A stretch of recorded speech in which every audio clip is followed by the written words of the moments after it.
യേശുവെ നന്ദി, യേശുവെ സ്തുതി. ഞാൻ ആദ്യം മാതാവിനോട് ഈശോയോട് നന്ദി പറയുന്നു, ക്ഷമയെ ചോദിക്കുന്നു. അതുപോലെ എനിക്ക് പാട്ട് പാടാനും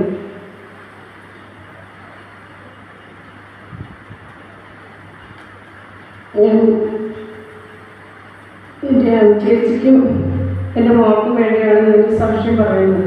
പാട്ട് കണ്ണുനീർ താഴ്വരയിൽ ഞാനേറ്റം വലഞ്ഞിടുമ്പോൾ കണ്ണുനീർ വാർത്തവൻ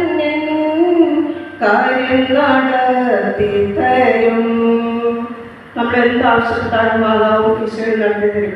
എൻ്റെ ചേച്ചി കഴിഞ്ഞതിന് മുമ്പത്തെ വെള്ളിയാഴ്ച വീട് കാല് പാടിലായിരിക്കുകയായിരുന്നു. അപ്പോൾ എനിക്ക് ഈ ധ്യാനത്തിന് വരുകയും ചെയ്യണം. എൻ്റെ ചേച്ചിക്കും എൻ്റെ ചേച്ചിനെ നോക്കണം, എൻ്റെ അമ്മച്ചിനെ നോക്കണം ചേച്ചിയാണ്.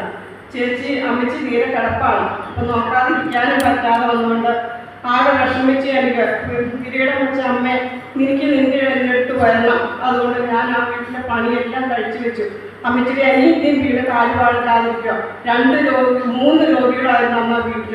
എൻ്റെ ചേച്ചി പാട്ടി കുത്തി പിടിച്ച് നിൽക്കുന്ന കണ്ടിട്ടാണ് ഞാനിവിടെ വെള്ളിയാഴ്ച വരുന്നതാണ്. ഞാനിവിടെ വന്ന് മാതാവിനോട് കരഞ്ഞ് ഞാൻ പ്രാർത്ഥിച്ചു. ഞാൻ ചെല്ലുമ്പോഴത്തെ ഈ 3 രോഗികളും ഞാൻ ചെല്ലുമ്പോഴത്തെ വടിയെല്ലാം മാറി അവർ നിൽക്കുകയാണ്. കൃപ കാണിച്ചു തരണം അമ്മയെന്ന് പറഞ്ഞ് പ്രാർത്ഥിച്ചിട്ട് എൻ്റെ വീട്ടിൽ ചെന്നപ്പോൾ എൻ്റെ ചേച്ചിയുടെ വടിയും പോയി, എല്ലാം പോയി. എൻ്റെ ചേച്ചിയുടെ കാലുവേദന എല്ലാം മാറി എഴുന്നേറ്റ് ജോലികൾ ചെയ്തു തുടങ്ങി. യേശുവേ നന്ദി. അതുപോലെ തന്നെ ഞാനിവിടെ വന്ന അച്ഛനെ കണ്ടു. 12 വെള്ളിയാഴ്ച എൻ്റെ മകൾക്ക് വേണ്ടി ഞാൻ പറഞ്ഞു. അച്ഛൻ കണ്ടപ്പോൾ അച്ഛൻ 12 വെള്ളിയാഴ്ച വരാൻ പറഞ്ഞു. ഞാനിവിടെ വന്നതിനെ പ്രാർത്ഥിച്ചു. എൻ്റെ മോള് ഉത്സവത്തിന് വന്നതായിരുന്നു. 3 വർഷം കഴിഞ്ഞ് എൻ്റെ വീട്ടിലായിരുന്നു. ഞാനിവിടെ വന്ന് പ്രാർത്ഥിച്ചതിൻ്റെ ഫലമായി 3ാമത്തെ വെള്ളിയാഴ്ച എൻ്റെ മകള് എൻ്റെ ഭർത്താവിൻ്റെ വീട്ടിലേക്ക് കൂട്ടിക്കൊണ്ട് പോവുകയും ചെയ്തു. ഇന്ന് എൻ്റെ മകൾ ഇവിടെ വരികയും ചെയ്തിട്ടുണ്ട്.